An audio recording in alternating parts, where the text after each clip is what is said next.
October 15th, 2023. In a small-town courtroom, a widow's desperate plea echoed through the silent chamber as Child Protective Services moved to take her infant daughter away forever. That's when a weathered rancher, who hadn't spoken to a soul in years, stood up from the back row, his sudden movement freezing everyone in place. What could this mysterious stranger possibly know about this woman's baby that would change everything? Before we jump back in, tell us where you're tuning in from, and if this story touches you, make sure you're subscribed because tomorrow I've saved something extra special for you. The fluorescent lights hummed overhead in courtroom 3B of the Mercer County Courthouse, casting harsh shadows across the worn wooden benches. Sarah Brennan clutched a crumpled tissue in her left hand, while her right arm instinctively wrapped around the empty space beside her, the spot where her 6-month-old daughter, Emma, should have been sleeping peacefully. Instead, Emma was 3 floors below, in a temporary holding room, with a social worker Sarah had never met until 2 weeks ago. 2 weeks that had torn her entire world apart. Judge Patricia Holbrook adjusted her reading glasses and studied the documents before her with an expression that revealed nothing. At 63, she'd presided over hundreds of custody cases, but something about this one had left a sour taste in her mouth since the preliminary hearing. The facts looked damning on paper. A young widow, barely 26 years old, unemployed, facing eviction, with mounting medical bills and no family support system. Mrs. Brennan, the judge's voice cut through the suffocating silence. I've reviewed the report from Child Protective Services. The allegations are quite serious. Sarah's attorney, Marcus Webb, a public defender who looked barely old enough to have passed the bar exam, rose quickly. Your Honor, my client has been fully cooperative with CPS. She's attended every required meeting, submitted to home inspections, and completed the parenting assessment. That may be, Judge Holbrook replied, her tone neutral but firm. However, cooperation doesn't address the fundamental concerns outlined in this report. She lifted a thick manila folder. Mrs. Brennan has no steady income. She's 3 months behind on rent. The apartment has been cited for code violations, mold, inadequate heating, and a broken lock on the front door. Most concerning is the incident from October 1st, when neighbors reported hearing the baby crying for over 2 hours, while Mrs. Brennan was allegedly not home. Your Honor, I can explain. Sarah started to stand, but Marcus gently touched her shoulder. Let me handle this, he whispered. Across the aisle, Jennifer Kolstad, the CPS attorney, stood with the confidence of someone holding all the cards. At 41, she'd built her reputation on being thorough, uncompromising and, as her critics claimed, sometimes ruthless in pursuing what she believed was in a child's best interest. Your Honor, Jennifer began, her voice measured and clinical.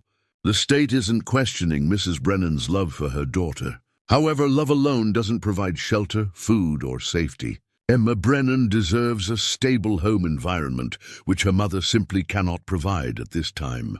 We're recommending immediate termination of parental rights, with Emma being placed in foster care, followed by adoption proceedings. The words hit Sarah like a physical blow. Termination, foster care, adoption. Each word was a knife twisting deeper into her chest. Her breathing became shallow, and the room seemed to tilt sideways. No, she whispered, then louder. No, please. Your Honor, please. I'm her mother. She needs me. I need her. Judge Holbrook's expression softened almost imperceptibly. Mrs. Brennan, I understand this is difficult. Difficult? Sarah's voice cracked as tears streamed down her face. My husband died 8 months ago. Kevin was everything. He was an electrician, a good man. We had plans. We had a future. Then one night, a drunk driver ran a red light. And suddenly I'm alone, pregnant and drowning in funeral costs and medical bills from the hospital. She wiped her eyes roughly with the back of her hand. I worked as a dental assistant until Emma was born. I wanted to go back, but daycare costs more than I'd make. I've applied to 63 jobs in the last month. I keep track of every single one. I'm not lazy. I'm not neglectful. I'm just I'm trying so hard, and it's not enough. Mrs. Brennan, Jennifer began, but Sarah turned to face her. That night, October 1st, I didn't abandon my baby. My neighbor, Mrs. Chen, was watching Emma while I went to a job interview at the diner on Route 9. It was evening shift work, the only interview I'd gotten in weeks. Mrs. Chen had a medical emergency. Her blood sugar dropped, and she's diabetic. She called 911, and in the confusion, Emma was crying. I came home to find paramedics there and my baby terrified. I didn't leave her alone. I would never... Her voice broke completely and she doubled over as sobs racked her body. Marcus handed her another tissue while placing a supportive hand on her shoulder. The courtroom fell into an uncomfortable silence, broken only by Sarah's quiet weeping. Even Jennifer Kolstad shifted her weight, her professional mask slipping for just a moment to reveal something that might have been sympathy. Judge Holbrook removed her glasses and rubbed the bridge of her nose. She'd been doing this job for 18 years, and cases like this, where everyone lost regardless of the decision, still kept her awake at night. Mrs. Brennan, I appreciate your circumstances, and I'm genuinely sorry for your loss, the judge said carefully. However, my primary obligation is to ensure Emma's welfare and safety. The court must consider what's best for the child, not what's most convenient or emotionally satisfying for the parent. I know that, Sarah whispered, looking up with red-rimmed eyes. But taking her away from me isn't what's best for her. She knows my voice. She knows my smell. When she's scared, I'm the only one who can calm her down. She has this little smile she makes right before she falls asleep, and it's exactly like Kevin's smile. If you take her away, she'll forget him. She'll forget both of us. The judge's jaw tightened. Mrs. Brennan, please don't take my baby away, Sarah begged, her voice raw with desperation. I'll do anything. I'll take any job. I'll move anywhere. I'll prove to you that I can give her a good life. Just give me a chance, please. She's all I have left. Judge Holbrook opened her mouth to respond, when a sound echoed from the back of the nearly empty courtroom, the scrape of wood against linoleum as someone stood up, every head turned. Man rose slowly from the last bench, his weathered hands gripping his hat. He stood at least 6'3", with shoulders that spoke of decades of hard physical labor. His face was deeply lined, tanned from years under the Montana sun, with silver-gray hair and a thick beard to match. He wore faded jeans, scuffed work boots, and a flannel shirt that had seen better days. Most striking were his eyes, a piercing blue that seemed to look straight through you, carrying the weight of someone who'd seen both the best and worst of what life offered. Who are you? Judge Holbrook asked, her surprise evident. This is a closed hearing. The man stood silent for a long moment, as if deciding whether speaking was worth breaking years of self-imposed quiet. When he finally spoke, his voice was deep and gravelly, roughened by disuse. Name's Thomas Bridger, Your Honor. I own the Triple B Ranch about 40 miles north of here. Jennifer Kolstad frowned. Mr. Bridger, this is a private proceeding. Unless you're listed as a witness or have legal standing, I'm here to offer a solution, Thomas interrupted, his gaze fixed on the judge. Judge Holbrook leaned forward. Her interest piqued, despite her better judgment. What kind of solution? Thomas took a few steps down the aisle, his boots echoing in the silent courtroom. Sarah watched him approach, confusion and a flicker of desperate hope crossing her face. I've got a ranch, 2,400 acres, cattle operation, some horses. Main house has 4 bedrooms, all in good repair. There's work that needs doing, fences to mend, animals to tend, books to keep. I'm getting older, and the place is too much for one person. He stopped at the barrier separating the gallery from the court proper. Mrs. Brennan needs a job and a place to live. I need help on the ranch. Seems like our problems might solve each other. The courtroom erupted into surprised murmurs. Marcus Webb's eyebrows shot up. Jennifer Kolstad's professional composure cracked as her mouth fell open slightly. Judge Holbrook stared at Thomas Bridger with undisguised astonishment. Mr. Bridger, you're offering Mrs. Brennan, a complete stranger, employment and housing? That's right. Why? The judge's question hung in the air, heavy with suspicion and curiosity. Thomas was quiet for several seconds, his jaw working as if chewing on words he wasn't used to saying out loud. Because 23 years ago, I stood in a courtroom, not unlike this one, and watched them take my daughter away. I had my reasons for not fighting harder back then, reasons I thought made sense at the time. His voice grew rougher, and his knuckles whitened as he gripped his hat tighter. I was wrong. My daughter grew up in the system, bounced between foster homes, and by the time she turned 18, she wanted nothing to do with me.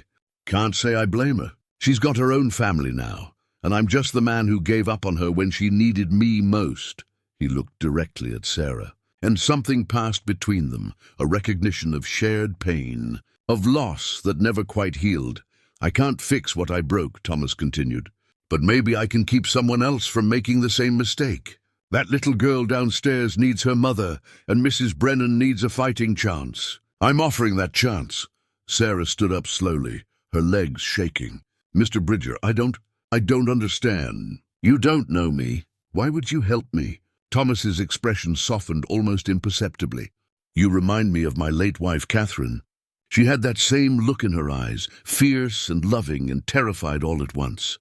She would have moved mountains for our daughter. I suspect you'd do the same for yours. Preparing and narrating this story took us a lot of time, so if you are enjoying it, subscribe to our channel. It means a lot to us. Now back to the story. Judge Holbrook tapped her pen against the bench, her mind racing through legal precedents and practical considerations. Mr. Bridger, while your offer is unexpected and frankly quite generous, I need to understand the specifics. What exactly are you proposing? Employment as a ranch hand and housekeeper, room and board included, the guest house on the property, fully furnished, utilities paid. Salary of $2,800 a month to start, with potential for increase based on performance. She'd work Monday through Friday, reasonable hours with weekends off. The baby would be with her the whole time. Marcus Webb scrambled to whisper to Sarah, this could be the answer we need. If you accept, it would demonstrate stability, Judge Holbrook finished the thought. Income, safe housing, and a structured environment. She looked at Jennifer Kolstad. Counselor, your thoughts? Jennifer stood, clearly thrown off balance by this development. Your Honor, the state would need to conduct a thorough background check on Mr. Bridger, inspect the ranch property, and ensure all legal requirements are met before. I'll submit whatever checks you need, Thomas interjected. Come inspect the ranch today if you want. I've got nothing to hide.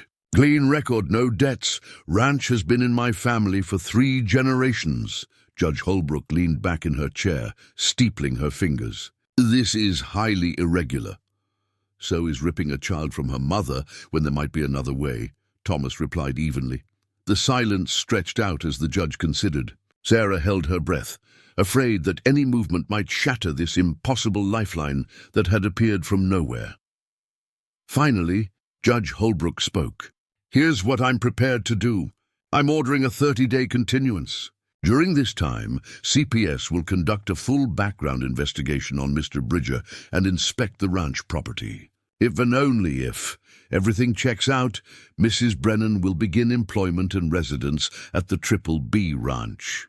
She fixed Sarah with a stern look. Mrs. Brennan, during this month, CPS will conduct weekly check-ins. You will maintain stable employment, provide adequate care for Emma, and demonstrate that you can create a safe, stable home environment. At the end of 30 days, we'll reconvene, and I'll make a final determination on custody. Sarah's knees nearly buckled with relief. Thank you, Your Honor. Thank you so much. I won't let you down. I promise. Don't thank me yet, Judge Holbrook warned. This is a probationary arrangement. One misstep and we're back to the state's original recommendation. Do you understand? Yes, Your Honor. I understand completely. The judge turned her attention to Thomas.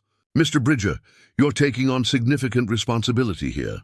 Are you certain you want to proceed? Thomas met her gaze steadily. More certain than I've been about anything in a long time, Your Honor. Judge Holbrook nodded slowly. Very well.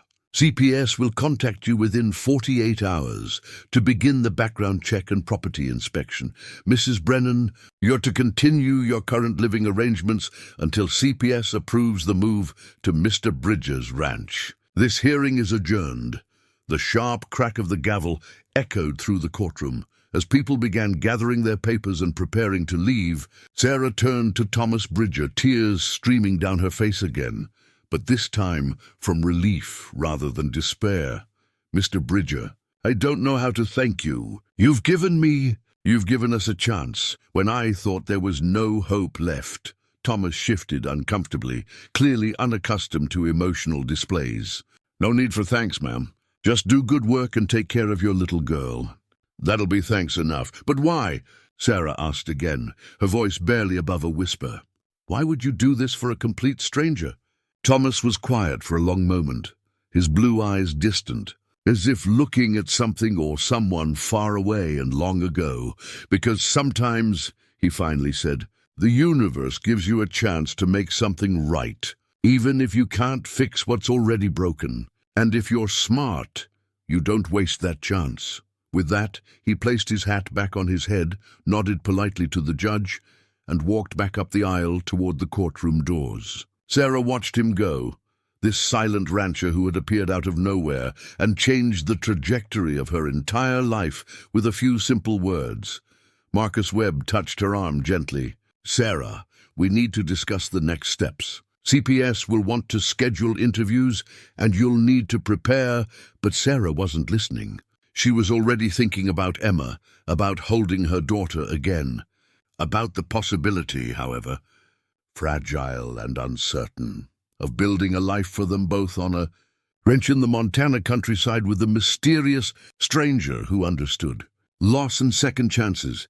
Outside the courthouse, Thomas Bridger climbed into his dusty pickup truck and sat for a moment with his hands on the steering wheel. Through the windshield, he could see the mountains in the distance, purple and majestic against the autumn sky. "I hope I'm doing the right thing, Catherine," he murmured to the empty cab. "Lord knows I messed it up the first time." The wind picked up, rustling through the trees lining the parking lot, and for just a moment, Thomas could swear he heard his late wife's laugh, warm and approving, carried on the breeze. He started the engine and headed home to prepare the guest house. He had a feeling the next 30 days were going to change more than just Sarah Brennan's life. Sometimes the most profound changes begin with the smallest acts of courage, a widow refusing to give up on her child, and a silent rancher finally finding the strength to speak up when it mattered most. 3 days after the courthouse hearing, a navy blue sedan pulled up the long gravel driveway leading to the Triple B ranch. Inside sat Rachel Drummond, a CPS investigator with 12 years of experience and a well-earned reputation for being thorough to the point of obsession. She'd seen every trick in the book, people who cleaned up their acts for inspections, only to revert the moment the paperwork was signed. But something about this case felt different. Thomas Bridger's offer had been so unexpected, so selfless, that it triggered her professional skepticism. In her experience, nobody did something for nothing. The ranch spread out before her like something from a postcard. Rolling pastures dotted with black Angus cattle stretched toward distant pine forests. The main house was a 2-story log structure with a wraparound porch, well-maintained but clearly aged. To the left stood a red barn that had been recently painted, and further back, she could see a smaller cottage, presumably the guest house Bridger had mentioned. Thomas emerged from the barn as she parked, wiping his hands on a rag. He approached her vehicle without hurry, his stride easy and confident on his own land. "Miss Drummond," he called out as she stepped from the car. "Mr. Bridger, thank you for making time on such short notice.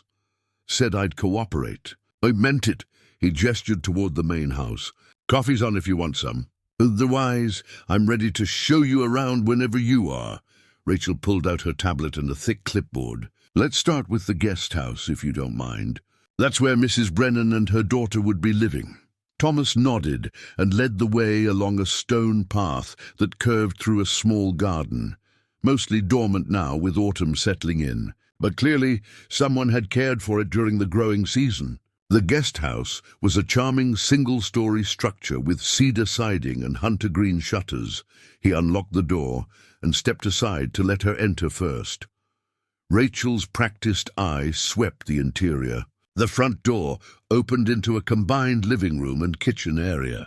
The space was clean, furnished simply but comfortably with a worn leather couch, a coffee table made from reclaimed wood, and a small dining set near the kitchen. The appliances were older models, but appeared functional. 2 bedrooms down that hall, Thomas said, pointing. Bathroom between them. Water heaters new as of last spring. Heating system works off the main house's propane tank. I keep it filled year-round. Rachel walked through methodically, checking outlets, testing faucets, opening cabinets. The place was dusty from disuse but structurally sound.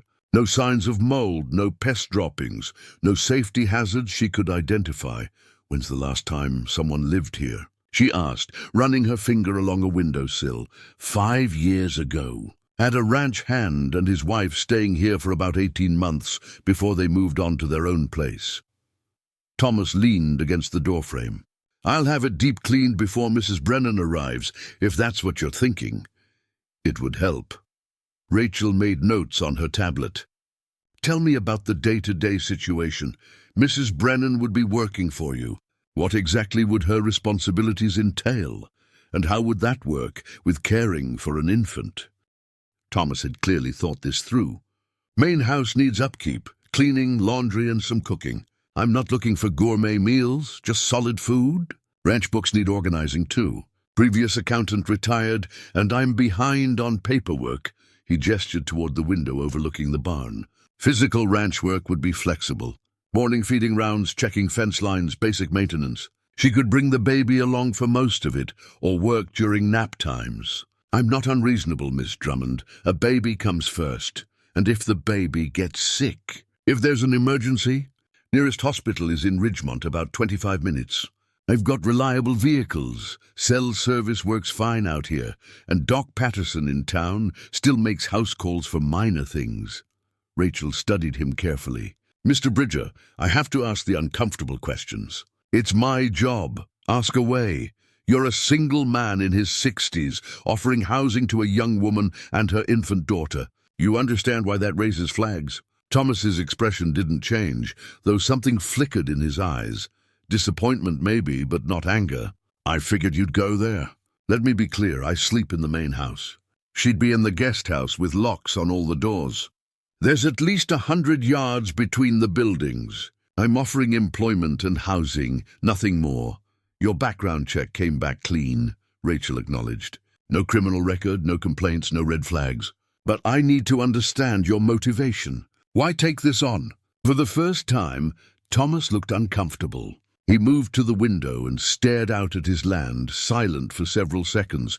You read about my daughter in the file. Yes, Melissa. She was removed from your custody when she was 7. Melissa Grace Bridger, Thomas said quietly. She turned 30 last month. I know because I still send cards every year. She's never responded to a single one. He turned back to face Rachel. My wife Catherine died in a car accident when Melissa was 5. I fell apart. Started drinking, couldn't hold things together. My sister-in-law called CPS, said I was neglecting Melissa. Maybe I was. I was drowning in grief and couldn't see past my own pain. His voice remained steady, but Rachel could hear the weight of old regret. They took her, said I could get her back once I got help. I went to AA, got sober, fixed up this place. But by then, Melissa was settled with a foster family who wanted to adopt her. The court said it would be disruptive to move her again. They asked what she wanted, and she said she wanted to stay where she was. That must have been devastating, Rachel said softly. It was the right choice, Thomas replied. I know that now. She had stability, people who could give her what I couldn't at the time. But standing in that courtroom, watching them finalize the adoption, while my little girl looked at me like I was a stranger, that broke something in me that never quite healed. He met Rachel's eyes directly.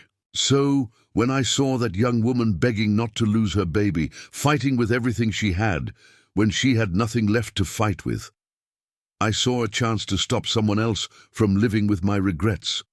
That's my motivation, Miss Drummond. Nothing sinister, nothing inappropriate. Just an old man trying to do one decent thing before his time runs out."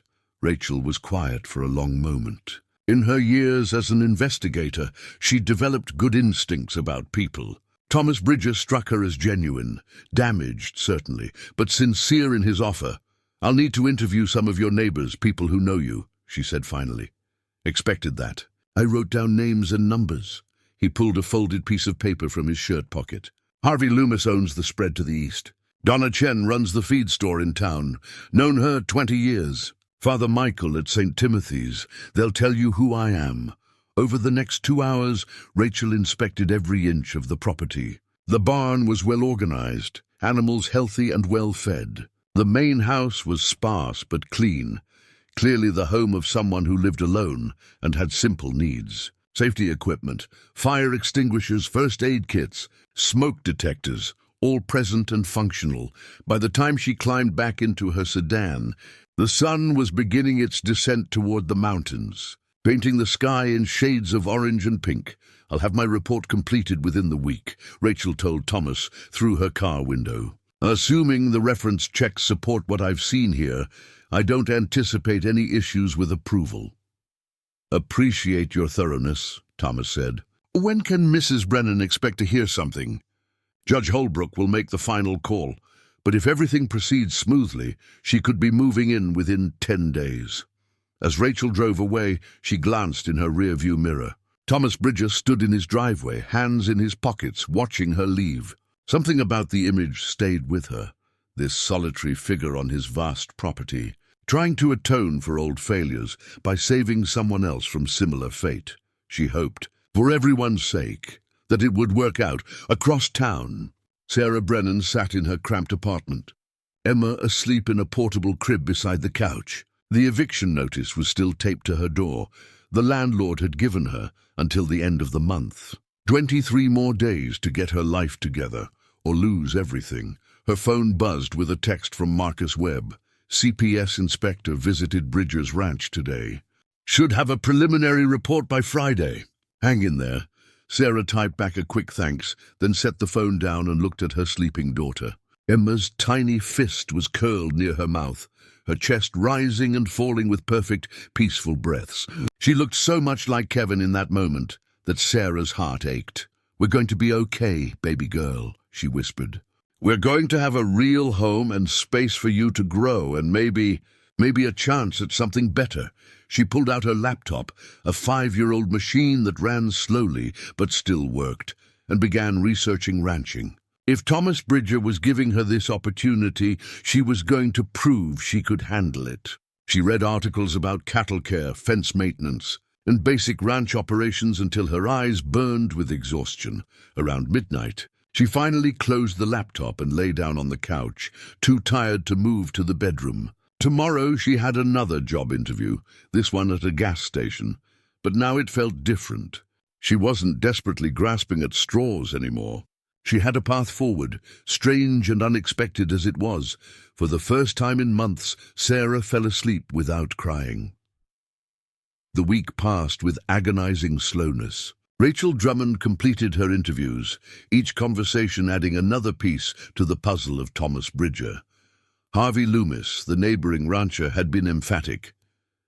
"Tom's good people. Keeps to himself mostly, but he's fair and honest. When my cattle broke through a fence section onto his land last spring, he could have made a fuss. Instead, he helped round them up and fix the fence himself. That tells you what kind of man he is." Donna Chen at the feed store provided similar testimony. "He's been doing business with us for 30 years.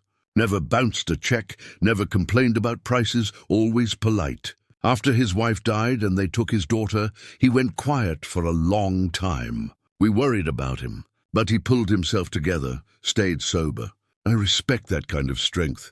Father Michael had been perhaps the most insightful. Thomas doesn't come to services regularly, but he donates generously to our community programs. Last winter he paid heating bills for 3 families who couldn't afford them. Did it anonymously, but I have my ways of finding out these things. He's a man carrying old wounds, but he's trying to do right by the world. That counts for something. On Friday afternoon, Rachel submitted her report to the court with a clear recommendation: approve the arrangement. Judge Holbrook reviewed the findings Saturday morning over coffee in her home office. The report was thorough and overwhelmingly positive. Every safety concern had been addressed, every reference glowing, every detail checked and rechecked. She picked up her phone and called Jennifer Kolstad. "Jennifer, it's Patricia. I've reviewed the Brennan case report on the Bridger Ranch." "And?" Jennifer's voice was cautious. "It's solid. Better than solid, actually. I'm prepared to approve Mrs. Brennan's employment and relocation to the ranch, effective immediately." There was a pause. "Your Honor, I have to ask, are you comfortable with this arrangement? It's highly unconventional." "Unconventional, yes," Judge Holbrook agreed. "But sometimes unconventional is exactly what's needed. The goal is to keep families together when safe and possible.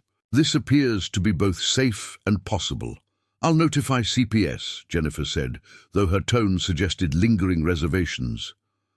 "One more thing," the judge added. "I want weekly check-ins for the first month, then bi-weekly for the following 2 months. If Sarah Brennan demonstrates stability and adequate parenting, we'll close the case and restore her full custody rights. But she needs to prove herself." "Understood, Your Honor." After hanging up, Judge Holbrook stood at her window, watching neighborhood kids play in a nearby park. She thought about Emma Brennan, just 6 months old, with her whole life ahead of her. The judge had seen too many children lost in the system, bouncing from home to home, never finding stability.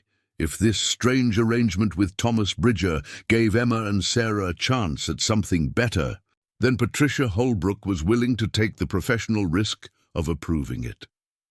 Sunday morning, Sarah's phone rang while she was feeding Emma breakfast, or more accurately, while Emma was enthusiastically smearing mashed bananas across her high chair tray. "Mrs. Brennan." "This is Rachel Drummond from CPS." Sarah's heart stopped. "Yes, I'm calling to inform you that Judge Holbrook has approved your employment and relocation to the Triple B Ranch, effective immediately. Mr. Bridger is expecting you to move in by the end of this week." Sarah's knees went weak, and she grabbed the counter for support. "Really, you're sure? It's actually happening?" "It's actually happening," Rachel confirmed, and Sarah could hear a smile in her voice. "I'll be conducting weekly visits for the first month. Mr. Bridger has my contact information if any issues arise."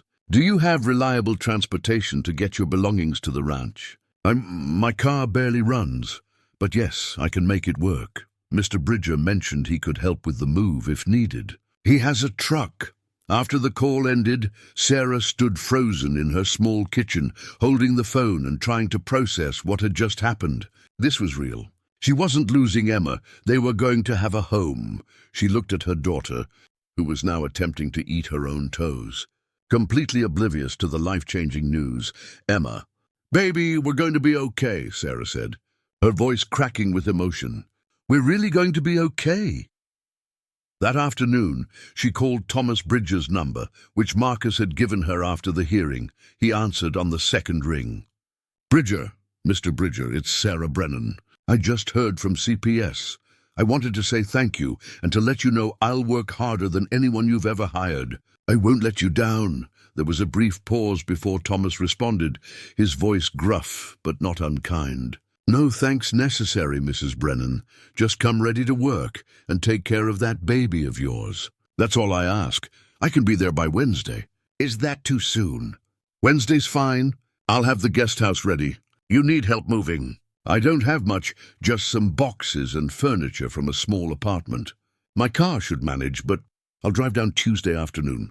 "We can load everything and bring it back together. Save your car the trip and give you a chance to see the route." Sarah felt tears prick her eyes again, grateful, relieved tears this time. "That's very kind of you." "It's practical," Thomas corrected, though his tone was gentler than his words. "See you Tuesday around 2 o'clock. Text me your address." After hanging up, Sarah looked around her cramped apartment with fresh eyes. This place had been a prison of stress and worry. In 3 days, she'd be leaving it behind for wide open spaces, fresh air, and a chance to build something new. She picked up Emma from the high chair and held her close. Swaying gently. "Thank you, Kevin," she whispered to her late husband. "Wherever you are, thank you for sending us help when we needed it most." Outside her window, the Sunday afternoon sun broke through the clouds, casting warm light across the room, a small moment of beauty in the midst of transition, like a promise of better days ahead. The hard part wasn't over. Sarah knew that. She'd have to prove herself day after day, showing CPS and Judge Holbrook that she could provide for Emma. She'd have to learn a completely new way of life, working on a ranch she'd never seen, living near a man she barely knew. But for the first time since Kevin's death, Sarah felt something she'd almost forgotten: hope. And sometimes, hope is enough to keep you moving forward, even when the path ahead is uncertain and strange. Sometimes hope is everything. Tuesday arrived wrapped in grey clouds that threatened rain, but never quite delivered.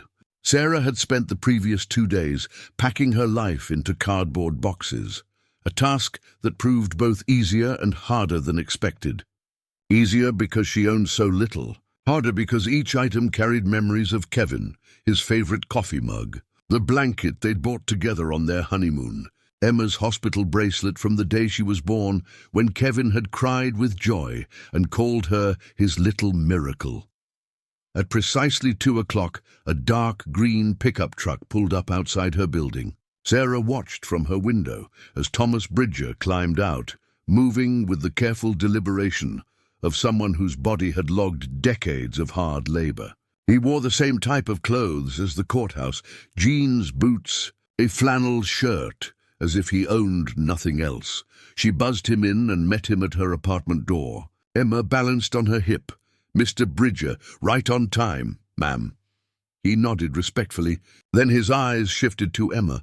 The baby stared at him with wide, curious eyes, one fist shoved in her mouth. Something softened in Thomas's weathered face. "She looks healthy." "She is. Growing like a weed." Sarah shifted nervously. "Everything's packed." "I know it doesn't look like much, but you don't need to explain." Thomas surveyed the modest pile of boxes and furniture. "This'll fit in one load, no problem. You want to ride with me or follow in your car?" "My car probably shouldn't make the trip. The transmission's been slipping." "Leave it then. We'll figure out the vehicle situation once you're settled. Ranch has an old Subaru you can use for town errands."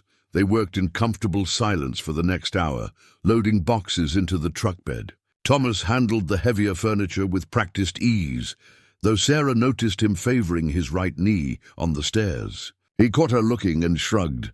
"Old rodeo injury. Acts up when the weather changes." He secured the last box with a bungee cord. "That's everything?" Sarah took one last look at the apartment that had witnessed so much pain. The water stain on the ceiling from the leak 2 months ago. The kitchen, where she'd received the phone call about Kevin's accident. The bedroom, where she'd cried herself to sleep more nights than she could count. "That's everything," she confirmed, closing the door behind her for the last time. The drive north took them through the changing landscape. Urban sprawl gradually gave way to suburbs, then farmland, then rolling hills dotted with pine forests. Emma fell asleep in her car seat within 20 minutes, lulled by the truck's motion. Thomas drove with one hand, relaxed and confident on roads he clearly knew by heart. He didn't attempt small talk, and Sarah appreciated the silence. She watched the world pass by her window, feeling like she was shedding an old skin and not yet sure what lay underneath. About 30 minutes into the drive, Thomas spoke. "You know anything about ranch work?" "Not really," Sarah admitted. "I've been researching online, but I imagine that's different from actual experience." "Book learning's got its place," Thomas said. "But ranching's mostly about paying attention. Animals tell you what they need if you watch close enough. Land does the same." He gestured toward a distant pasture where cattle grazed. "Those are Herefords. My neighbors run them. Good beef cattle, hardy in winter. I prefer Black Angus myself. They're what you'll be helping with. How many head do you run?" "About 200 right now. Used to be more, but I've scaled back as I've gotten older. Quality over quantity these days." Sarah watched the landscape, trying to imagine her life here. "Can I ask you something, Mr. Bridger?" "Thomas is fine." "Thomas, then." She hesitated. "Your daughter, Melissa. Have you tried reaching out recently?" His jaw tightened almost imperceptibly. Every year on her birthday. Send a card to the address I have for her. Never get anything back, but I keep sending them anyway. Figure someday she might want to know I never stopped trying. That must be incredibly painful. Pain's part of living, Thomas said simply. You lose people. Some to death, some to choices that can't be unmade. Either way, you wake up the next morning and keep going. That's all any of us can do. They fell silent again, but it felt different now, less awkward, more companionable.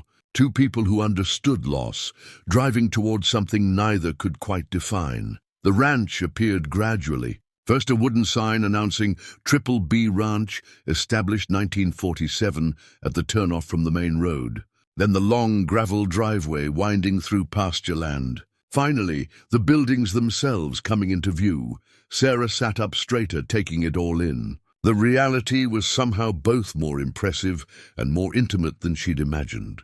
The main house looked solid and welcoming, smoke curling from its chimney. The barn stood proud against the grey sky.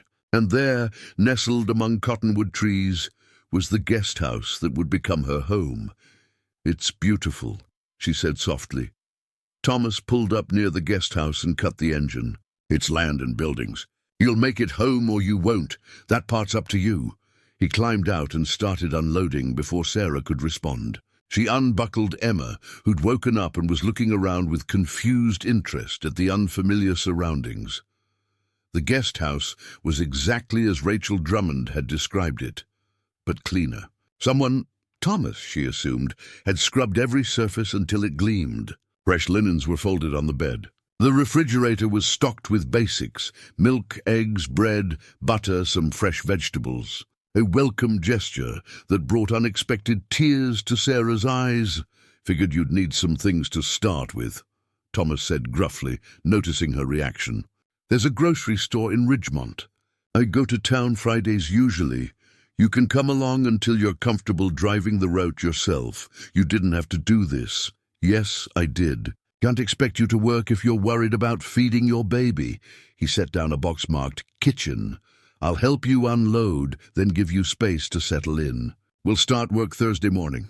That gives you tomorrow to get organized and figure out where things are. They worked efficiently, and within an hour, all of Sarah's belongings were inside. Thomas stood at the door, ready to leave, when Emma let out a cranky wail, the particular cry that meant she was hungry and tired and had reached her limit. Sorry, Sarah said, bouncing Emma gently. She's had a long day. Thomas paused, watching the baby with an expression Sarah couldn't quite read. My daughter used to make that exact sound. Catherine called it her "I'm done with everything" cry. That's exactly what it is. Sarah managed a tired smile. Get her fed and put down for a nap. You look like you could use rest yourself. He stepped out onto the small porch. If you need anything tonight, main house is right there. Phone number's on the fridge. Otherwise, I'll see you Thursday morning around 7 o'clock. I'll be ready. After he left, Sarah fed Emma and settled her into the portable crib she'd set up in the smaller bedroom. The baby fought sleep for a few minutes, fussing in the unfamiliar environment, but eventually exhausted herself and drifted off. Sarah stood by the window, looking out at land that seemed to stretch forever. In the distance, she could see cattle moving slowly across a hillside. A hawk circled overhead, riding thermal currents. The silence was profound. No traffic sounds, no sirens, no neighbors arguing through thin walls. For the first time in 8 months, Sarah felt like she could breathe. Wednesday passed in a blur of unpacking and organizing. Sarah arranged their few possessions, making the guest house feel as much like home as possible. She put Emma's toys in a corner of the living room, hung photos of Kevin on the bedroom wall, set up a small workspace where she could handle ranch bookkeeping once Thomas showed her the system. In the afternoon, she bundled Emma into a carrier and explored the immediate area. The barn was unlocked, and she peeked inside to find it orderly and well-maintained. Equipment hung on designated hooks. Feed was stored in labeled bins. Everything spoke of a man who took pride in his work. She ventured to the main house and knocked on the door but got no answer. Through the window, she could see a neat living room with simple furniture and very few personal touches. No photos on the walls, no knickknacks or decorations. It looked like a place where someone existed rather than lived. Back at the guest house, Sarah found a note tucked into the screen door. Riding fence lines today. Won't be back until late. Make yourself at home. Tea that evening. After Emma was asleep, Sarah sat on the porch with a cup of tea and watched the sun set behind the mountains. The sky turned shades of pink and orange and purple she'd forgotten existed. Stars began appearing, more than she'd ever seen in her light-polluted city neighborhood. Her phone buzzed with a text from Marcus Webb. "How's ranch life? You surviving?" Sarah typed back, "Better than surviving." It's strange, but it feels right somehow. She almost added more, something about how the silence was healing, how the space let her think clearly for the first time in months, but couldn't find the words. Instead, she sent the message as it was, and returned her attention to the sky. Somewhere out there, Kevin's absence was still an open wound. The grief hadn't vanished just because she'd changed locations. But here, surrounded by land and sky and the possibility of new beginnings, the wound felt like something that might eventually heal rather than fester. Thursday morning arrived cold and clear. Sarah was up at 6, Emma fed and content in her playpen, when Thomas knocked on the door at 7 sharp. "Morning," he said. "You ready?" "Ready as I'll ever be." He led her first to the barn, showing her where everything was kept. Feed goes out twice daily, morning and evening. Cattle know the routine, so they'll come to the feeding stations. He demonstrated measuring the proper amounts, explaining the supplements mixed in during winter months. Chickens need tending too. He pointed to a coop Sarah hadn't noticed before, tucked behind the barn. Collect eggs daily. Make sure they've got clean water. They're pretty self-sufficient otherwise. They spent the morning on a ranch tour. Thomas showed her fence lines that needed checking for damage, water troughs that required monitoring, equipment that would need basic maintenance. He explained the rotation schedule for the cattle between different pastures, how to spot signs of illness in the herd, when to call the veterinarian. Sarah listened intently, taking mental notes and asking questions when she didn't understand. Thomas proved to be a patient teacher, never making her feel stupid for not knowing things that were second nature to him. Around noon, they returned to the main house. Thomas gestured toward the kitchen. Part of the job's cooking. Nothing fancy, just solid meals. "Can you handle that?" "I'm a decent cook," Sarah confirmed. "Good. I usually eat lunch around 1, dinner around 6. Breakfast I handle myself. I'm up too early to expect anyone else to be." He showed her the kitchen, which was surprisingly well equipped. "My wife loved to cook. These were all hers." He ran his hand along a set of copper pots. "Haven't used half of them since she passed. I'll take good care of them," Sarah promised. Thomas nodded, then showed her the office where ranch records were kept. Ledgers, receipts, tax documents, all organized but clearly behind on data entry and reconciliation. Previous accountant handled this, but she retired 6 months back. "I've been muddling through, but it's not my strong suit." He pulled out a chair for her. "If you can make sense of this mess and get it properly organized, you'll be earning every penny of your salary." Sarah sat down and examined the paperwork. It was daunting, but not impossible. "I can do this. It'll take some time, but I can get it sorted. Take whatever time you need. Work around the baby's schedule." Thomas checked his watch. "I've got to meet a cattle buyer this afternoon." "You're good here?" "I'm good. Thank you, Thomas. For all of this." He looked uncomfortable with gratitude, shifting his weight. "You're working for it." "No thanks necessary." After he left, Sarah settled into the office with Emma playing nearby on a blanket. She began sorting through the paperwork, creating systems, identifying what needed immediate attention versus what could wait. Hours passed without her noticing. She was so absorbed in the work that she didn't hear Thomas return until he appeared in the doorway. "Didn't mean for you to spend all afternoon on that," he said. Sarah looked up, surprised to see the light outside fading toward evening. "Oh, I lost track of time. I should get dinner started. Already made sandwiches. Nothing fancy, but it'll do for tonight." He studied the organized piles of paperwork on the desk. You made good progress. There's a system here just buried under chaos. Give me a week and I'll have it running smoothly. Something that might have been approval flickered across Thomas's face. Head on back to the guest house. Get yourself and the baby settled for the night. Tomorrow we'll start earlier. You'll need to learn the morning feeding routine. Sarah gathered Emma and her things. At the door she paused. Thomas, I know you said no thanks necessary, but I need to say it anyway. You saved my life. You saved Emma's life. I won't forget that. Thomas was quiet for a long moment, his blue eyes distant. Sometimes we save each other, he finally said. You being here doing this work, it's helping me too, even if you can't see how yet. Sarah didn't fully understand what he meant, but she nodded and headed back to the guest house as the first stars began appearing in the darkening sky. The first week passed in a rhythm of learning and adjustment. Sarah discovered muscles she didn't know she had, aching from physical labor she'd never done before.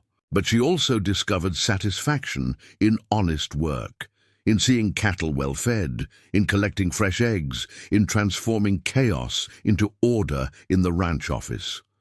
Emma thrived in the open space. She'd started pulling herself up on furniture, taking tentative steps while holding onto chairs and table legs. The fresh air and sunshine seemed to agree with her, and her laughter rang out more frequently than it had in the cramped apartment.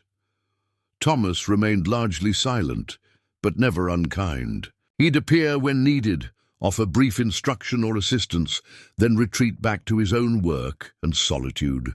But Sarah noticed small things, how he'd leave a thermos of hot coffee on the porch for her on cold mornings, how he'd fixed the squeaky door on the guest house without being asked, how he always kept his distance from Emma, but would watch her play from afar with an expression of profound sadness. On Friday, Rachel Drummond made her first weekly visit. She inspected the guest house, interviewed Sarah, observed the living conditions, and took pages of notes. "How are you adjusting?" Rachel asked as they sat at Sarah's small dining table. "Better than I expected," Sarah admitted. "It's hard work, but honest work. And Emma's doing great here. And Mr. Bridger, how's the working relationship?" "Professional, respectful. He keeps to himself mostly, but he's been patient teaching me what I need to know." Rachel made a note. "No concerns? No uncomfortable situations?" "None. He's been nothing but appropriate." Sarah leaned forward. "Rachel, I know this arrangement is unusual, but it's working. Emma and I have a real chance here." Rachel studied her for a moment, then nodded slowly. "I can see that. You look different than you did in the courtroom, less stressed, healthier. The environment is clearly positive for both of you." After Rachel left, Sarah felt a weight lift from her shoulders. 1 week down, 3 more to prove herself. She could do this. She was doing this. That evening, she cooked dinner for the first time, a simple pot roast with vegetables, the kind of hearty meal that seemed to fit ranch life. She carried it to the main house and knocked on the door. Thomas answered, surprise evident on his face. "You didn't have to. Part of the job," Sarah reminded him. "And I wanted to. You've done so much for us. Let me do this."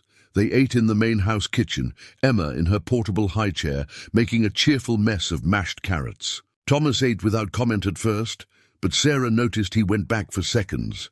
"It's good," he finally said. "Catherine used to make pot roast on Sundays. Yours is different but good. Different how?" "Yours has hope in it," Thomas said quietly. "Hers had love. Both are good flavors." Sarah didn't know what to say to that, so she simply smiled and began clearing plates. As she headed back to the guest house later, Emma drowsy on her shoulder, Thomas called out from the porch, "Mrs. Brennan." "Sarah," she turned. "Yes, you're doing good work here. Just thought you should know."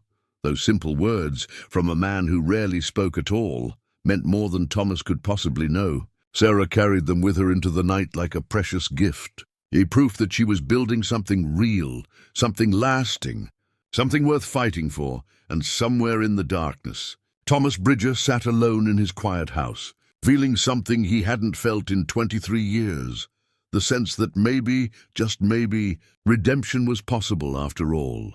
The second week brought unexpected challenges and small victories. On Monday morning, Sarah woke to find frost coating the windows of the guest house, transforming the world into a crystalline wonderland.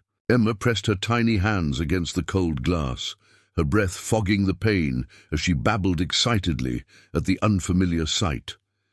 Sarah bundled them both in layers before heading to the barn for morning feeding. The cold bit through her jacket, and she made a mental note to buy proper winter gear before the real cold set in. Thomas had mentioned that Montana winters could be brutal, and she was beginning to understand this wasn't casual conversation, it was survival information. She found Thomas already in the barn, pitching hay with practiced efficiency despite the early hour. He glanced up as she entered, Emma secured in the carrier on her chest. "Should have warned you about the cold," he said. "There's extra coveralls in the storage room. They'll be too big, but they'll keep you warm. And that baby needs a proper winter coat, not just blankets. I'll pick one up next town trip," Sarah replied, grateful for the advice. Thomas set down his pitchfork and disappeared into the storage room, emerging with a pair of insulated coveralls and a worn but serviceable work jacket. "These were Catherine's. She was taller than you, but they'll do until you can get your own." Sarah accepted them carefully, moved by the gesture. These weren't just clothes. They were artifacts from Thomas's past, items that had touched the woman he'd loved and lost. The fact that he'd offer them spoke volumes about his silent nature and hidden generosity. "Thank you. I'll take good care of them. They're meant to be used, not preserved," Thomas said gruffly, already turning back to his work. "Now let me show you how we handle water troughs when temperatures drop below freezing." The lesson proved more complicated than Sarah expected. Frozen water was a serious problem for livestock, and preventing it required vigilance and proper equipment. Thomas showed her the tank heaters, how to check them daily, and what to do if one failed. "Cattle can survive cold," he explained, breaking a thin layer of ice on one trough to demonstrate. "But they can't survive without water. You check these twice daily when winter comes, morning and evening, no exceptions." Sarah committed it to memory, adding it to the growing list of responsibilities she was learning to juggle. Feed the cattle, collect eggs, check water, maintain equipment, keep the office organized, cook meals, care for Emma. It should have felt overwhelming, but somehow it didn't. Each task had a purpose. Each day had structure, and slowly, Sarah was discovering that she was stronger than she'd ever given herself credit for. By Wednesday, she'd established her own routine. Emma would wake around 6, giving Sarah time to feed her and get them both ready before heading out at 7. Morning chores took about 2 hours, then back to the guest house for Emma's morning nap while Sarah worked on ranch bookkeeping. Lunch at the main house, afternoon chores when Emma woke, then cooking dinner before evening feeding rounds. It was exhausting but satisfying in a way her previous office job had never been. Here, results were tangible. Clean stalls, organized ledgers, well-fed animals, a happy baby. On Thursday afternoon, Sarah was in the ranch office reconciling receipts when she heard an unfamiliar vehicle pull up outside. Through the window, she saw a silver SUV park near the main house. A woman emerged, late 30s, athletic build, with dark hair pulled into a professional ponytail. She wore business casual clothes that seemed out of place against the rural backdrop. Thomas appeared from the barn, his posture stiffening as he recognized the visitor. Sarah couldn't hear their conversation, but body language spoke volumes. The woman gestured animatedly. Thomas stood rigid, his arms crossed. After several minutes, the woman pulled an envelope from her bag and handed it to Thomas. He took it but didn't open it. More words were exchanged. Then the woman returned to her SUV and drove away. Thomas remained standing in the driveway long after the vehicle disappeared, the envelope clutched in his hand. Something about his stillness, the way he seemed to have forgotten how to move, made Sarah's chest tighten with concern. She waited 15 minutes before approaching, giving him space to process whatever had just happened. When she finally walked over, Thomas was still rooted to the same spot, staring at the unopened envelope. "Thomas," she said softly, "are you all right?" He seemed to come back to himself, blinking as if waking from a dream. That was Diane Mercer, social worker from the adoption agency that handled Melissa's case 20 years ago. Sarah's stomach dropped. What did she want? Thomas held up the envelope. Melissa sent this. Asked Diane to deliver it personally, since I never responded to the last 3 letters she sent to my old P.O. box. Didn't know she'd been writing. I closed that box years ago, after she stopped responding to my cards. His hands trembled slightly, the first sign of vulnerability Sarah had seen from this stoic man. She's been trying to reach me for months, and I didn't know. What does the letter say? Haven't opened it yet. Thomas stared at the envelope like it might contain either salvation or damnation. 23 years of silence, and suddenly a letter. What if she's angry? What if she's sick? What if she wants to reconnect? Sarah interrupted gently. Thomas, you've been sending cards every year, hoping. Now she's reaching out. That's something. Thomas's jaw worked silently. Finally, he handed Sarah the envelope. You read it. I can't. If it's bad news, I need to hear it from someone else first. Sarah understood. Sometimes the hope of something was easier to bear than the reality.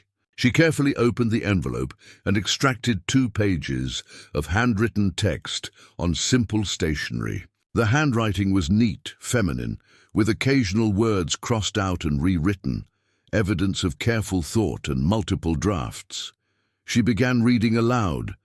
Dear Dad, I'm writing this letter for the 15th time. The others are in my desk drawer, words I couldn't quite get right, things I wasn't brave enough to send. But I'm 30 now, and I have a daughter of my own.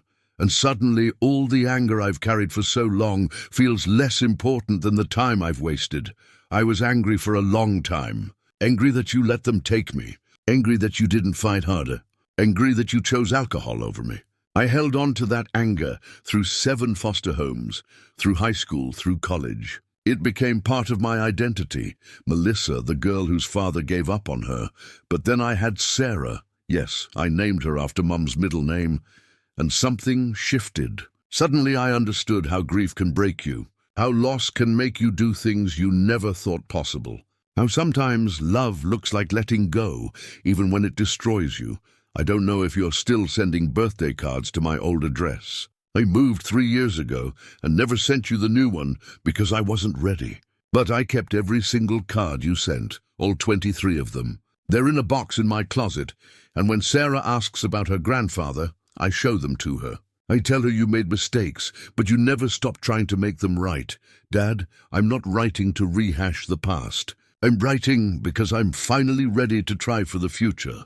I'd like to meet. Just coffee, if that's all you're comfortable with. Or a phone call, if that's easier. But I need you to know that I forgive you. More than that, I want to know you. I know about the Triple B Ranch.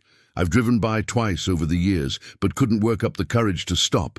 Diane tells me you've helped a young widow and her daughter recently. That sounds like something Mom would have done. Maybe you're finally becoming the man she always believed you could be.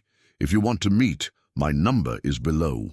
If you're not ready, I understand, but I hope you are. Sarah asks about you sometimes, where you live, what you're like, if you have horses. She's 5 and obsessed with horses. I think you'd like her. I think she'd like you too. With hope, Melissa. Sarah's voice cracked on the last words. She looked up to find Thomas's face wet with tears he hadn't bothered to wipe away. He stood completely still except for his shoulders, which shook with silent sobs. She forgives me, he whispered. She has a daughter. She wants to meet. Sarah folded the letter carefully and handed it back to him, along with a piece of paper that had fallen from the envelope. A photograph of a young woman with Thomas's blue eyes, holding a small girl with pigtails who was grinning at the camera while sitting on a carousel horse. Thomas took the photo, shaking hands, tracing his daughter's face, his granddaughter's smile. She named her baby after Catherine. She kept every birthday card, Sarah said softly. Thomas, she never forgot you. She just needed time to understand. Thomas sank down onto the porch steps, still clutching the photo and letter. What if I mess it up? What if I say the wrong thing? What if you just show up and be honest? Sarah sat beside him. You've spent 23 years carrying regret. She spent 30 years carrying anger. Maybe it's time you both put those burdens down.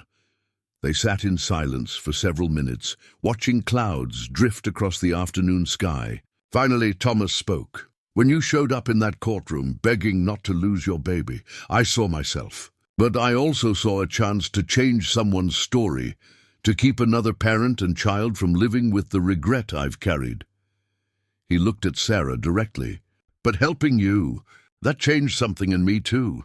Reminded me that people deserve second chances. Maybe even people like me, especially people like you, Sarah corrected. You're a good man, Thomas Bridger. Your daughter figured that out. Now you need to believe it too. Thomas nodded slowly, then stood with renewed purpose. I need to call her. Right now, before I lose my nerve, use the phone in the main house. Take your time. Emma and I can handle evening feeding. You sure? I'm sure. Go talk to your daughter. Sarah watched Thomas walk into the main house, his stride purposeful despite his trembling hands. She thought about chance, about timing, about how strange and interconnected life could be. If she hadn't been in that courtroom that day, Thomas wouldn't have stood up. If Thomas hadn't stood up, she'd have lost Emma. And if he hadn't helped her, maybe he never would have found the courage to accept his daughter's forgiveness. Sometimes saving someone else is how you save yourself. Emma began fussing in her carrier, reminding Sarah that evening chores waited for no one's emotional breakthrough. She headed toward the barn, Catherine's oversized coveralls keeping her warm against the autumn chill. Inside, the cattle were already gathering near the feeding stations, their internal clocks as reliable as any alarm. Sarah measured out feed with hands that had grown calloused and capable over 2 weeks of labor. As she worked, she heard her own voice echo back to her from the courtroom. Please don't take my baby away. But Thomas had stepped forward, and everything had changed. An hour later, Sarah was finishing the last of the evening feeding when Thomas emerged from the main house. Even from a distance, she could see the change in him, shoulders straighter, face lighter, as if a weight he'd carried for decades had finally lifted. He approached slowly, and Sarah noticed his eyes were still red, but no longer sad. If anything, he looked younger, more alive than she'd seen him before. How did it go? She asked. We talked for an hour. Thomas's voice was thick with emotion, but steady. About everything. About Catherine, about the accident, about the drinking, about letting her go, about her growing up, her marriage, little Sarah. He pulled out the photo again, staring at it with wonder. I'm a grandfather. I have a granddaughter who loves horses and wants to meet me. That's wonderful, Thomas. Melissa's coming next Saturday, bringing Sarah with her. Just for the day, testing the waters, making sure we can be in the same room without it being awful. He laughed, a sound Sarah had never heard from him before. I'm terrified. That means it matters. That's a good thing. Thomas looked at Sarah with an expression she couldn't quite read, gratitude mixed with something deeper. Something that acknowledged how their fates had become intertwined in unexpected ways. You being here gave me courage, he said simply. Watching you fight for your daughter reminded me that some things are worth fighting for, even when you're scared, even when you've failed before. Especially then. Sarah felt tears prick her own eyes. We saved each other, remember? Yeah, Thomas agreed quietly. I guess we did. As they walked back toward their separate houses in the gathering dusk, Sarah thought about the strange and winding paths that had brought them both to this moment. A widow's desperate plea, a rancher's silent regret, an impossible offer that changed 2 lives, maybe 3, maybe 4. If you counted Emma and little Sarah, the world worked in mysterious ways, weaving connections between broken people who needed each other without knowing it. Sometimes hope appeared in unexpected forms. Sometimes second chances came disguised as ranch work and custody hearings. And sometimes, when you reached the end of yourself and had nothing left to give, the universe sent exactly the right person at exactly the right time to help you stand back up and keep fighting. Saturday couldn't come soon enough. For Thomas to meet his daughter and granddaughter, for Sarah to witness a family reuniting, for healing to begin where wounds had festered for far too long. But for now they had evening chores to finish, a baby to feed, and the quiet satisfaction of knowing they'd both survived another day of building something new from the broken pieces of their pasts, and that was enough. Saturday.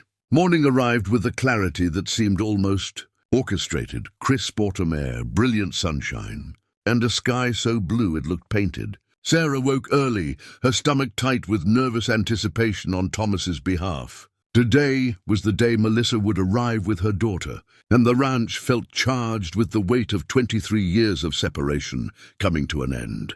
She found Thomas already up, standing on his porch with a coffee mug clutched in both hands, staring down the empty driveway as if he could will his daughter's car to appear through sheer force of longing. "You're up early!" Sarah called out. Emma balanced on her hip. Thomas turned, and Sarah was struck by how different he looked. He'd trimmed his beard, worn a newer flannel shirt, still practical, but clearly chosen with care. His boots were polished. His hair was combed. The transformation was subtle, but significant. Couldn't sleep, he admitted. Kept thinking about what to say, how to act. Been running scenarios in my head all night.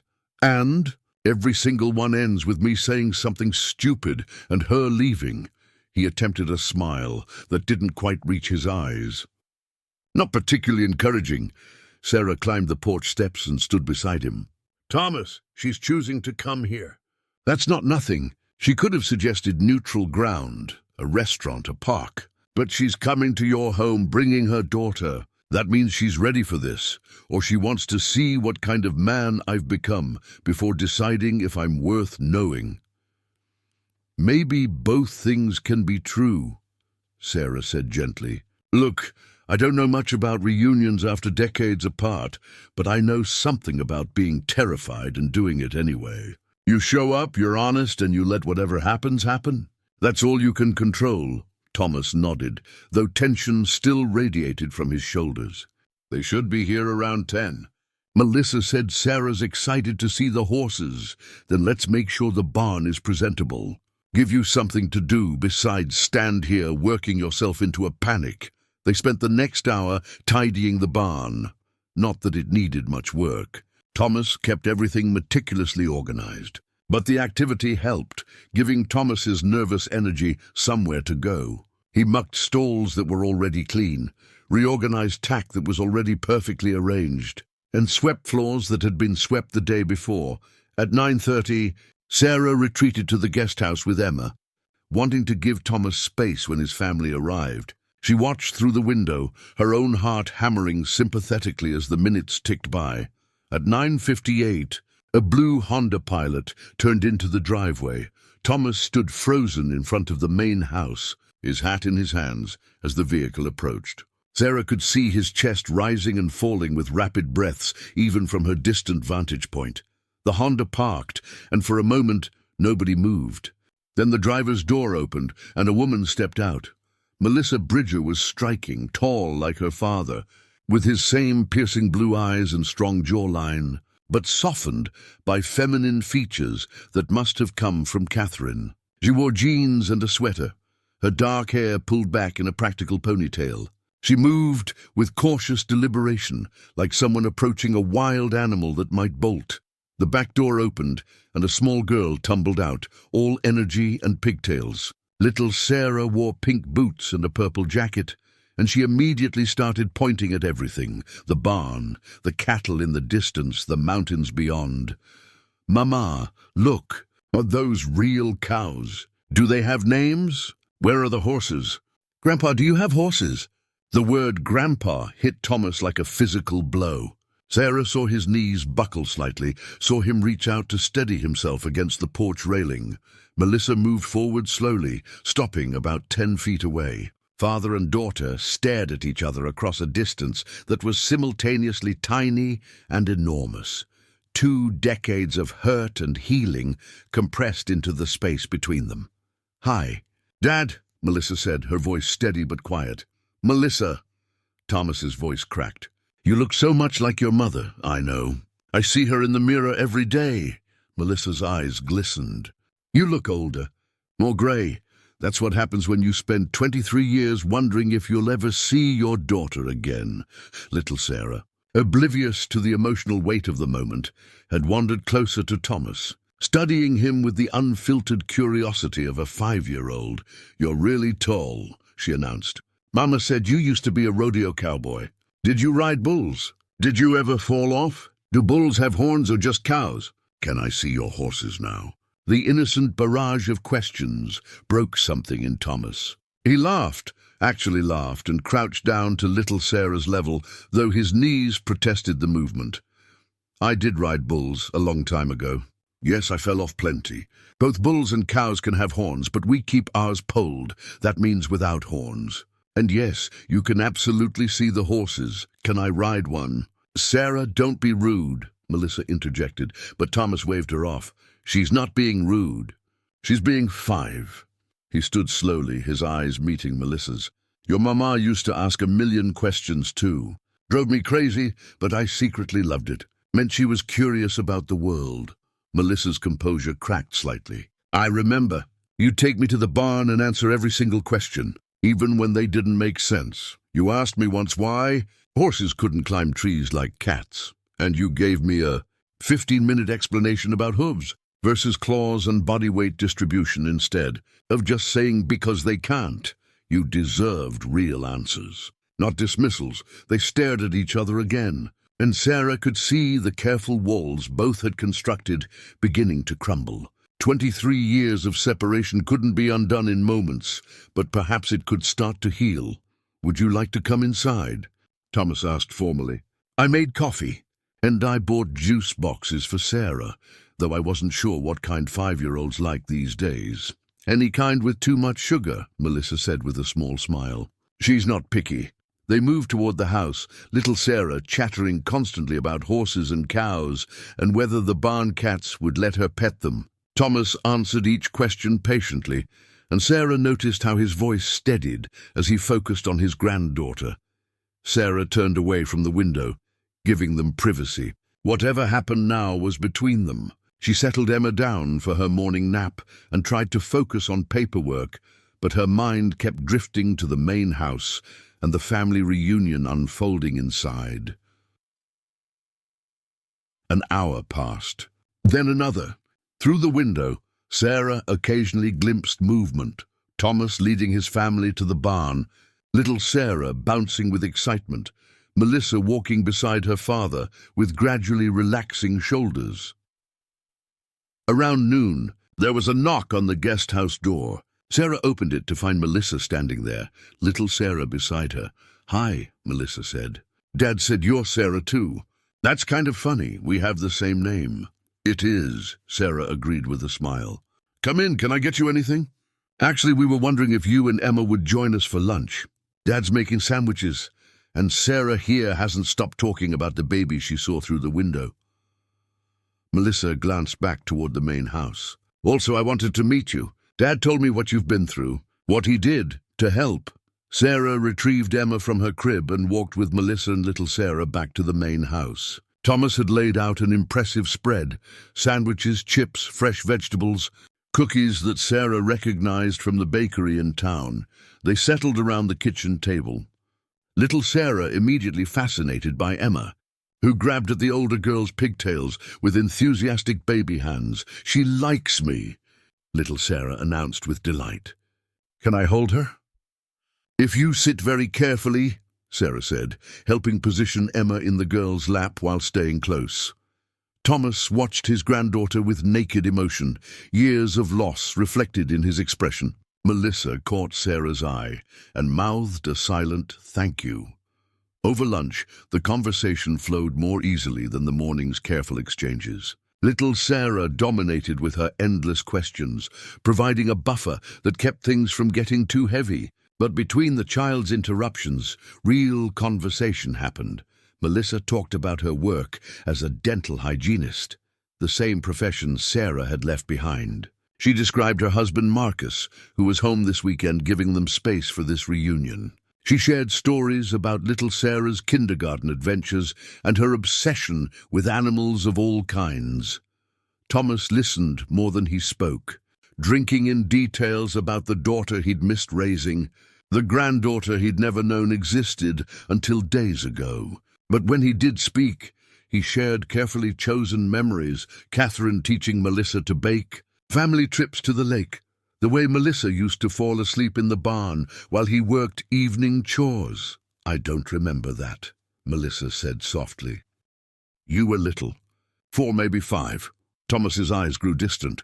"Catherine would call me for dinner, and I'd find you curled up in the hay next to the stall doors, completely passed out. You felt safe there?" "I remember feeling safe," Melissa's voice caught. "Before everything fell apart." The table fell silent. Little Sarah, sensing the shift in mood, looked between her mother and grandfather with worried eyes. Thomas set down his sandwich and looked directly at his daughter. "Melissa, I need to say something, and I need you to let me finish before you respond." Melissa nodded, her jaw tight. "What happened after your mother died? The drinking, the neglect, losing you, those are the biggest regrets of my life. I was drowning in grief, and I forgot that you were drowning too. You were just a little girl who'd lost her mama, and instead of being what you needed, I fell apart." His voice grew rougher. "The court was right to take you. Your aunt was right to call CPS. You deserved better than what I was giving you. Dad, let me finish." Thomas's hands shook slightly. "I've spent 23 years wishing I could go back and be the father you needed. I can't do that. Time only moves forward. But I want you to know that I never stopped loving you. Not for one single day. Every birthday card, every Christmas card I sent, those weren't just pieces of paper. They were me saying, 'I'm still here. I'm still your father. I'm still hoping.'" Tears streamed down Melissa's face. "I know, I kept them all. Even when I was angry, even when I told myself I didn't care, I kept every single one. I don't deserve your forgiveness," Thomas continued. "But I'm asking for a chance to get to know you now, to be a grandfather to Sarah, to show you that I became the man your mother always believed I could be, even if it took me way too long to get there." Melissa wiped her eyes roughly. "You want to know why I really reached out?" "Why now, after all these years?" Thomas nodded, fear and hope warring on his face. "Because I became a mother, and suddenly I understood how hard it is. How you can love someone so much it terrifies you. How grief can break you in ways you never imagined." She glanced at Sarah Brennan, acknowledgement passing between them. "And because Diane told me what you did, how you stood up in court to help a stranger keep her baby. That's when I knew you'd changed. The father I remembered wouldn't have done that. But the father I needed, he would have." Thomas closed his eyes, a tear escaping down his weathered cheek. "I did it because I couldn't save us, but maybe I could save them." "You did save them," Melissa said firmly. "And maybe, in a weird way, saving them opened the door for us to save each other." Little Sarah, who had been remarkably patient during the adult conversation, suddenly piped up. "Are you done talking about sad stuff? Because Emma's pulling my hair, and I really want to see the horses now." The adults laughed through their tears, the tension breaking like a dam finally releasing pressure. Thomas stood, extending his hand to his granddaughter. "Come on then. Let's go meet the horses. Your grandmother used to say that horses are the best medicine for a heavy heart." Did Grandma Catherine like horses? She loved them. She could ride better than any cowboy I ever met. Was she pretty? The most beautiful woman I ever saw. Mama says I look like her. Does that mean I'm pretty too? Thomas's voice broke. "You're the prettiest little cowgirl in Montana." They headed to the barn, little Sarah's hand swallowed up in Thomas's weathered grip. Melissa and Sarah Brennan followed behind, Emma content in her mother's arms. At the barn, Thomas introduced little Sarah to Dusty, his gentlest mare. He lifted the girl up so she could pet the horse's soft nose, explaining how to approach animals calmly, how to read their body language, how to show respect to creatures larger than yourself. Little Sarah was fearless, laughing with delight as Dusty nuzzled her, searching for treats.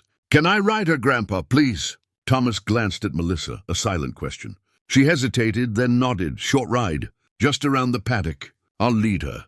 He saddled Dusty with practiced efficiency, then lifted little Sarah into the saddle. The girl's face lit up with pure joy as Thomas led the mare in slow circles around the paddock, one hand always on the lead rope. The other, ready to catch his granddaughter if she wobbled, Melissa watched from the fence rail, tears streaming freely now. Sarah Brennan stood beside her, Emma reaching out to grab at the fence posts. "Thank you," Melissa said quietly. "For what?" "For being in that courtroom, for fighting for your daughter, for giving my dad a reason to stand up." Melissa turned to look at Sarah. "Diane told me everything. You were about to lose Emma. You were desperate. And my father, who hadn't spoken up about anything meaningful in decades, suddenly found his voice. He saved us," Sarah said simply. "Emma and me. We'd have been destroyed if the court had separated us. And in saving you, he found his way back to me." Melissa wiped her eyes. "Life is strange like that. How people's paths cross at exactly the right moment." They watched Thomas walk beside the horse, his granddaughter laughing and chattering above him. The scene looked like something from a painting, 3 generations connected by second chances and unexpected grace. "He's good with her," Melissa observed. "Natural. He's good with everyone once you get past the silence. He just needed a reason to let people in again. Are you staying? Long term, I mean?" Sarah had been asking herself the same question. The 30-day trial period would end soon, and Judge Holbrook would make her final custody determination. But beyond that, what came next? "I don't know," Sarah admitted. "This was supposed to be temporary, a way to prove I could provide for Emma, but it's become more than that. This place, this work, it feels right in a way nothing has since Kevin died." "Kevin was your husband. He was everything. Electrician, optimist, the kind of man who made everyone around him better." Sarah's throat tightened. "Drunk driver ran a red light 8 months ago, and suddenly I was alone and pregnant and falling apart. I'm sorry. That kind of loss, it changes you. It does. But so does finding hope when you thought there wasn't any left." Little Sarah's ride ended, and Thomas lifted her down from the saddle. The girl immediately started begging for another turn, but Melissa intervened. "We need to head home soon, sweetie. It's a long drive, and you have school Monday. But I just got here. Can't we stay longer, please?" Thomas crouched down to her level again. "Tell you what, next time you visit, I'll teach you how to brush Dusty and clean her hooves. That's important for cowgirl work. Next time, we can come back?" Thomas looked at Melissa, hope and uncertainty in his eyes. "If your mama says it's okay." Melissa's smile was answer enough. "How about 2 weeks? We could come Saturday morning, stay through Sunday afternoon. Make a weekend of it." "I'd like that," Thomas said quietly. "I'd like that very much." Little Sarah threw her arms around Thomas's neck, nearly knocking him over. "I love the ranch, Grandpa, and I love Dusty. And I love you." Thomas froze, his arms hovering uncertainly before finally wrapping around his granddaughter. His face contorted with emotion, joy and pain and overwhelming gratitude all tangled together. Over little Sarah's head, his eyes met Melissa's, and something passed between them that needed no words. Forgiveness, acceptance, the beginning of healing. They walked slowly back to the Honda, little Sarah dragging her feet and asking if she could take Dusty home with them. Thomas carried the girl part of the way, savoring every second of connection with this grandchild he was still getting to know. At the car, Melissa turned to her father. The careful formality of the morning was gone, replaced by tentative warmth. "Dad, I meant what I said in the letter. I forgive you. Not because what happened doesn't matter, but because holding on to anger was destroying me more than it was affecting you." She took a shaky breath. "I want Sarah to know her grandfather.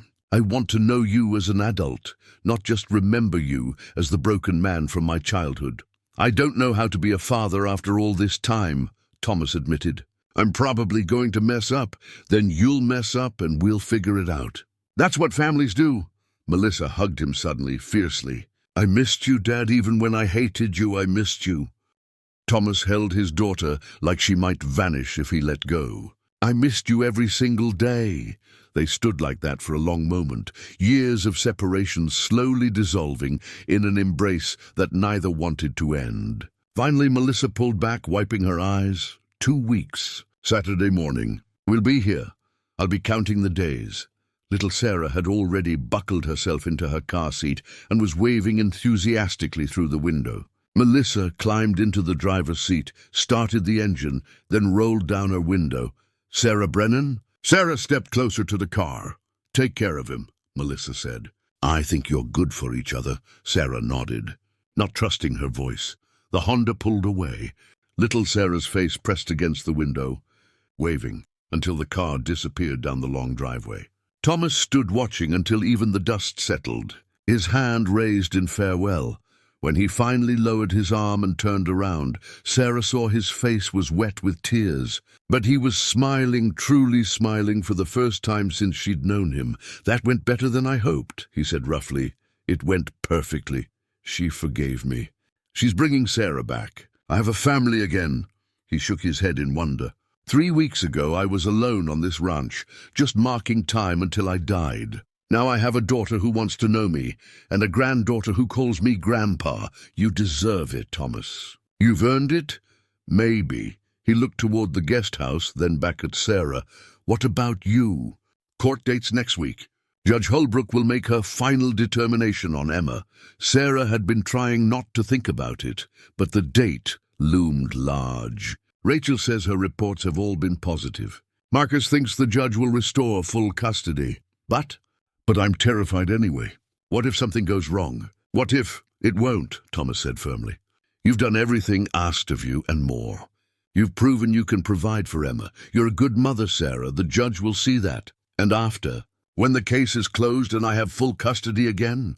Thomas was quiet for a moment. Is that your way of asking if you still have a job here? Maybe, I don't know. This arrangement was always supposed to be temporary.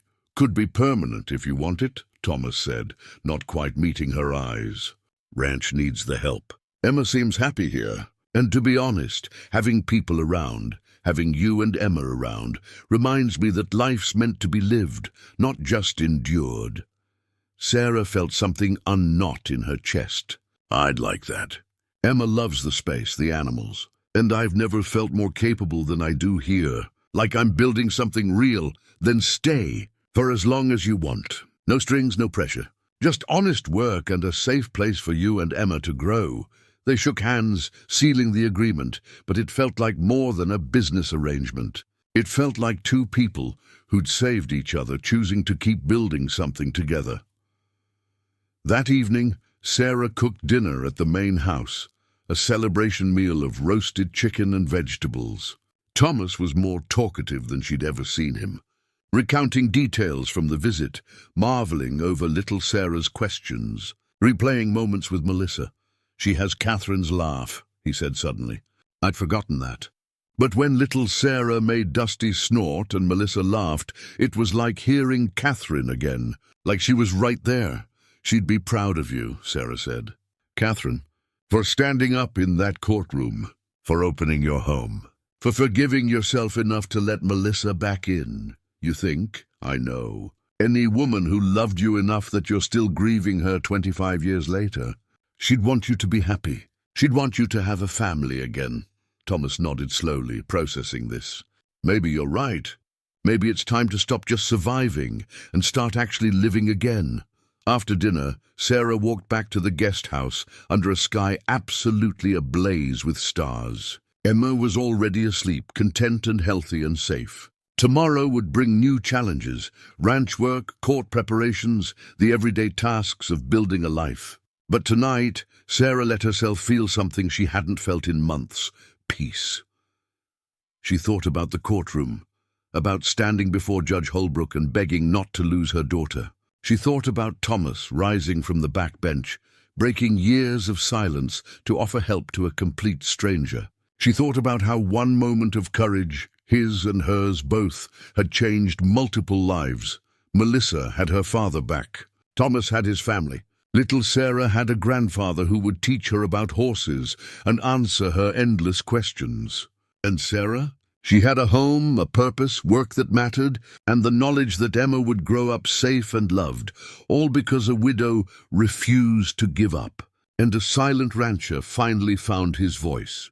Inside the main house, Thomas sat at his kitchen table with the letter from Melissa spread before him. Beside it, he'd placed an old photo album, Pictures of Catherine, of baby Melissa, of a family that had existed before tragedy tore it apart.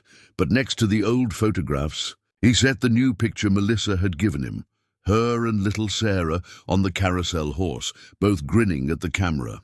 A new generation, a new chance. We did it, Catherine, he whispered to the empty room. 23 years, but we found our way back. Melissa forgave me. I have a granddaughter. And I'm finally living again instead of just waiting to die.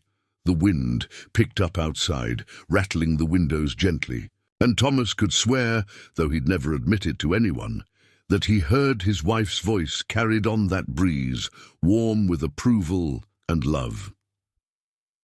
It's about time, Thomas Bridger. It's about time. He closed the photo album carefully and stood, his body aching from a day full of emotion and work. Tomorrow would bring new routines, new patterns of family and connection. In 2 weeks, Melissa and little Sarah would return, and they'd continue building bridges across years of separation. But tonight, Thomas Bridger went to sleep, feeling something he hadn't felt since Catherine's death, genuinely, completely happy.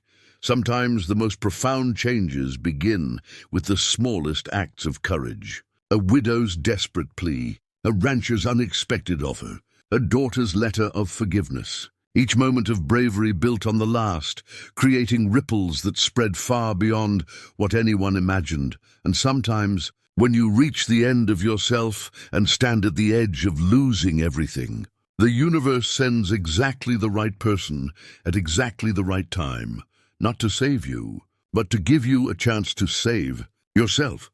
That's what happened in courtroom 3B of the Mercer County Courthouse on October 15th. A widow named Sarah and a rancher named Thomas both found the courage to speak up when it mattered most. And in doing so, they saved not just one family, but two.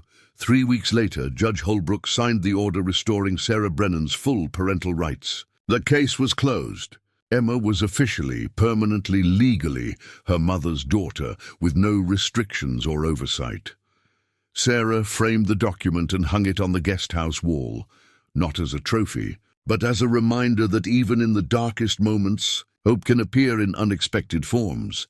The Triple B Ranch thrived with new life. Melissa and little Sarah became regular weekend visitors, and eventually they started staying in the main house's spare rooms. The ranch that had been silent for so long rang with laughter, a 5-year-old's endless questions, a baby's delighted squeals, adults learning how to be a family again, and Sarah Brennan, who'd stood in a courtroom begging not to lose everything, discovered something she'd never expected, that sometimes losing everything is the only way to find what you were always meant to have. She found home on a Montana ranch with a silent cowboy who taught her that courage isn't the absence of fear.